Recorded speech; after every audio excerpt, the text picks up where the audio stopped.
አንተ ምንድነው ኮቴ የለህም? ሰላቢ ነህ እንዴ? ሰላቢ? እኔ ነው ሰላቢ? አይ እኔ ነው አለቃ። መቼም እኔ ጠላቴ ሆዴ ነው። እንግዲህ እንደምንም ገደብ አድርጌ መኖር ነው። በደበረኝ እንውጣ ልትልሽ ነበር። እኔ አረን ያልወጣም ድርጅቱን እንደራሴ አድርጌ በታማኝነት ላገለግለው ቃል እገባለሁ። ትንሽ አልፈጠንሽም? ወይኔ እንደዚህ ጨዋታ የሚጫወተው ከሰኒ ምንድን ነው የሚፈልገው? እዛው በረረብክ። ምኑ? ቆሌህ ነው። እኔ ስመጣ ደንግጦ ሄደ። ትቀልጅብኛለሽ። አረ እስካሁን አልሄድሽ? ጥናቴን ስለጨረስኩ እኮ ላጽዳው ብዬ ነው። አምጩ በቃ እንዳይረፍድብሽ። አረ ፈላሰፊ፣ አሁን እኔ መቼም ይቅራልልሽ። እንግዲህ ምንም ማድረግ አይቻልም። ከዚህ በላይ መቼ ሰግረ ስራ አልደፋም። አንቺ ትንሽ እንኳን አታጋጭነቷ ይቅርታ መቀበሌን አለመቀበሌን ወስንበታል። በቃሽ ተስማምቻለሁ። በደንብ እንዳይታይ ሽፍንፍን ብዬ ሄድና ግፋ ቢል የሶማሌ ጥቁር ነው ጠብ አይልም። እሺ አንተ ቆርቆሮ እጄ እንደዛ ሰባብረኸኝማ አለቀ። የምን እጅ ሰበራ ነው የሚያወሩት? እንደው እኮ የሰፈሩም ድንጋይ እኮ ሰለቻው እኮ አሙቀ እስ ያናንም ለጅል ነው። ምን አልሽ እንዴ? ብትሞት ይሻላል። ጊዜ ከጥጤ ለማምለጥ እኮ ነው። ከስር እኮ ሱሪ እኮ ለብሻለሁ ነበር አዲስ አበባ የገባሁት። ተይ አንደሳት በይ ጤኔ ያለምኩትን እንድኖር እድሉንም።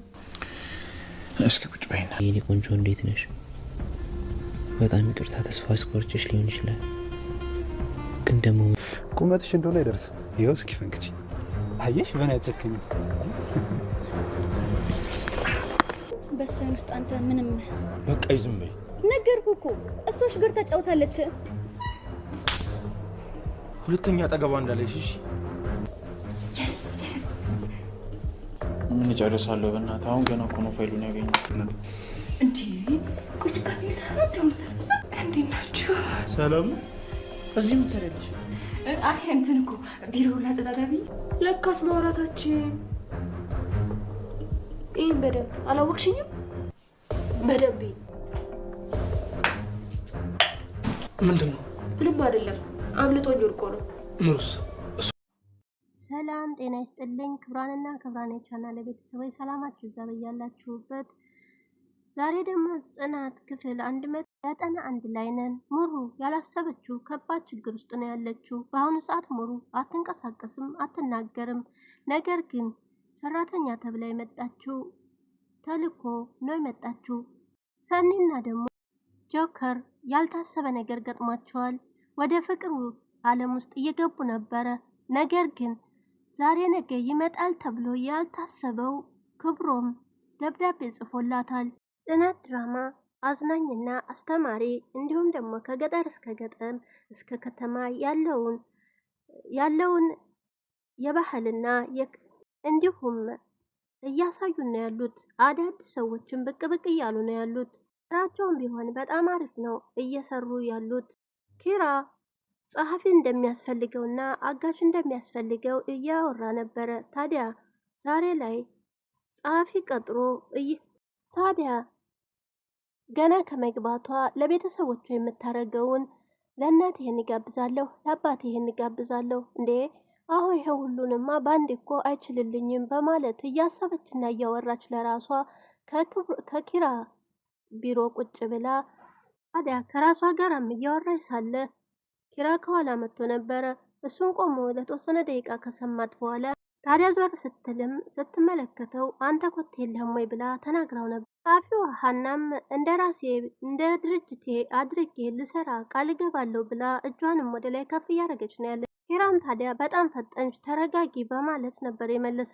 ታዲያ ፈጣንና ለስራውም ቢሆን ችኩል የሆነች ናቲንና ሚናን አንበርኮ ተነሱ ቁጭ በሉ ያላቸውን ሰውዬ እንግዲህ የኪያ እናት ለሚና አግዝሻለሁ በማለት ከኋላ መታው ነበር። ሚና ታዲያ ከቤት ለመውጣት አሁን ፈርታ እንዴት አድርጌ ነው ወደ ናቲ ጋር የሚሄደው በማለት በጭንቀት ውስጥ ቤት ውስጥ ተቀምጣለች። ይህ በበኩሉ እንዴት ልሄድ ወደ ሚና ጋር ብሎ በመጨነቅ ውስጥ ሳለ የቲና ፒጃማ ወይም ሽቲ እሱ ጋር ነበረ።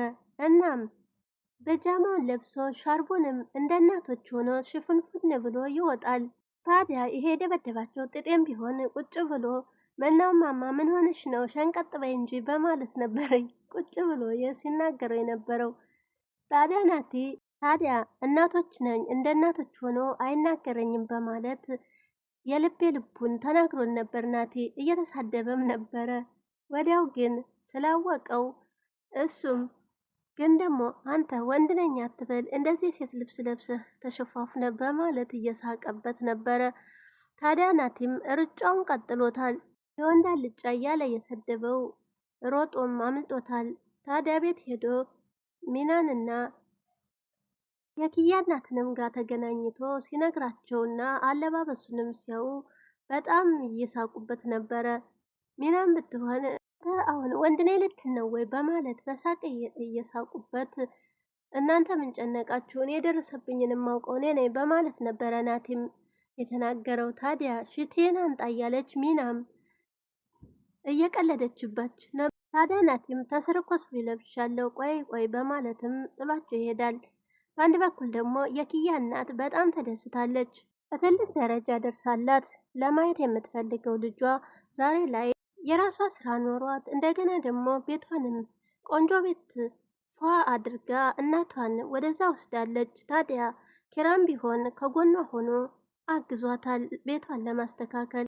ታዲያ ስትወስዳትም እናቷ ይሄ ቤት የማን ነው በማለት እናቷ አስጠይቃለች። እናቴ የኔ ነዋ አደኩልሽ እኮ አሁን በቃ በማለት ስራም አለኝ በማለት ስትነግራት እናቷን በደስ እኔ አላምንም እያለች እናቷም እውነትሽ ነው ወይ ኪያዬ በማለት ጠይቃት ነበረ። እንዴ ሞች ብዬሻለሁ እኮ እናቴ የኔ ነው በማለትም እዚህ ደረጃ ስለደረሽልኝ ፈጣሪ አመሰግናለሁ የኔ ልጅ አድገሻል በማለት እናቷን በደስታ በማየቴ በጣም ነው ደስ ያለኝ በማለትም ነግራታለች። የኪራም እጅ እንዳለበት ተናግራለች። በሌላ በኩል ደግሞ ሰኔና ጁ ግልጽ አድርገው ፍቅር እንደያዘው ሰው ግልጽ አድርገው አልተናገሩም እንጂ ሁለቱም በሆዳቸው እያብሰለሰሉ ነበረ። ሲወጣና ሲገባ እሱም ቢሆን እንደሚወዳትና ስትወጣ ከአይኑ ስትርቅ እንደሚፈራ የሆነ ነገር ያደርጉብኛል በማለት በፍራቻ ውስጥ ስለሚያፈቅራት ጎዳት ይሆን ወይስ በማለት እያሰበ ነበረ። ሰኔም ብትሆን እንደዛው ታጠገቧ እንዲርቅባት አትፈልግም። ግን ነገር ግን ግልጽ አድርገው ፍቅራቸውን አላወጡትም። ታዲያ በዚህ መሀል ሳለ ያልታወቀ ሰውም ሰኔን እየተከታተላት ነው ያለው። ታዲያ እሱም ቢሆን እሷን ለማዳን የማያደርገው ነገር የለም። በፌስታልም የተላከላትን እቃ እሱ ጋር ነው ያለው። ለነገር ግን አሳየኝ ብትለው አላሳያትም። ጆከርም ታዲያ ይህ ሰው ለምንድን ነው የሚፈልጋት ሰኒን ለምንድን ነው በማለትስ ምንድነው ምክንያቱስ በማለት እያሰበ ነበረ። ግን ነገር ግን ለምን ማን እንደሆነ ስላላወቀ እስካሁንም ግልጽ አድርጎ ሰው እንደሚከታተላትም አልነገራት። እሷን ታዲያ ወደ ካፌ ሄዳ ካፌ ቤት ቡና እዛ ቁጭ ብላ ሳለም ወደዛም አምር በኋላ ድንገት ይመጣና ቡናውን አንስቶ ይቀምሰዋል። ምን ሆነ ነው ጆከር ስትለውም መጀመሪያ ልቅመስልሽ ብዬ ነው እኔ የቀመስኩትን አንቺም ትቀምሻለሽ በማለት ነገር ግን ከዚህ ካፌ ሌላ ቦታ ለምን አንሄድም ቀዝቃዛ ነገር ይሻላል በማለትም ነግሯት ነበር። ታዲያ ምን ሆነህ ነው ብላም ስትጠይቀው ለምን ሌላ ካፌ አንሄድም እኔ የማውቀው ካፌ አለ ለምንድነው እዚህ የምታዘወትሪም በማለትም ነግሯት ነበረ። ግን ደግሞ ሰኒ ግራ በመጋባት ምን ሆነህ ነው ጆከር ዛሬስ በማለት ነበረ።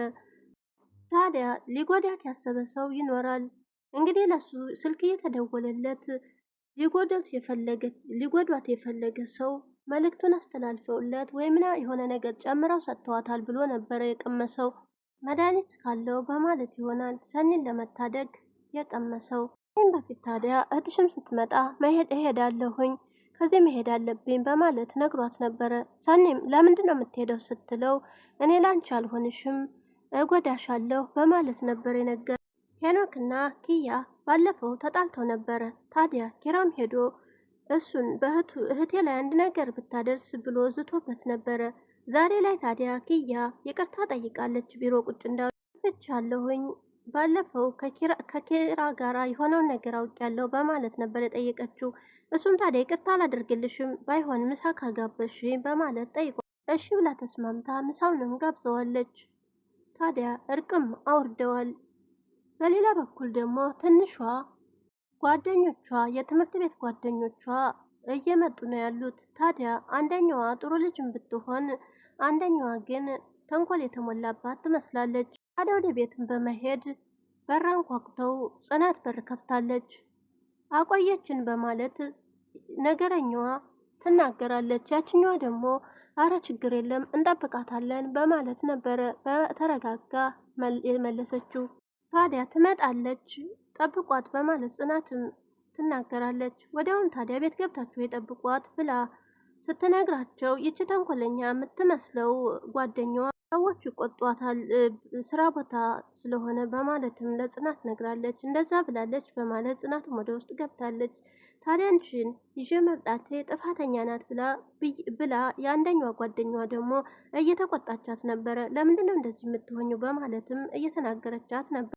ታዲያ ሶስቱም ተያይዘው በመንገድ ላይ እየሄዱ እያለ የትንሿ ጓደኛ ኢዛና ያገኛቸዋል። ትንሿ በማለት ሰላምታ ከሰጣት በኋላ አድርጎትም ሰላምታ ከሰጣት በኋላ ፈተና ናችሁ ወይ በማለትም አዎ ብላ መልሳለት ነበረ። ታዲያ በቃ እሺ ከፈተና በኋላ እንገናኛለን በማለት ነበረ የሄደ። መልካም ፈተናም ብሎ መልካምነት ገልጾላት ሄዶ ነበረ።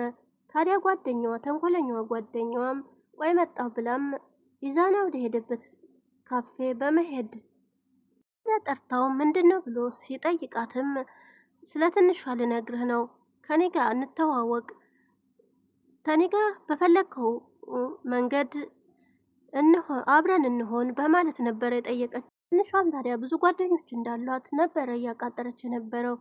ታዲያ እኔ እሻልሃለሁ ስትለውም አንቺ ጓደኛዋ ብትሆኝ ኖሮ ስለ እሷ መጥፎ ነገር እዚህ መተሽ ባላወራሽ ነበር ብሎም በጥፊ ያልሷታል። ሁለተኛም አጠገቧ እንዳላይሽ በማለት ዛቻ ተናግሯታል።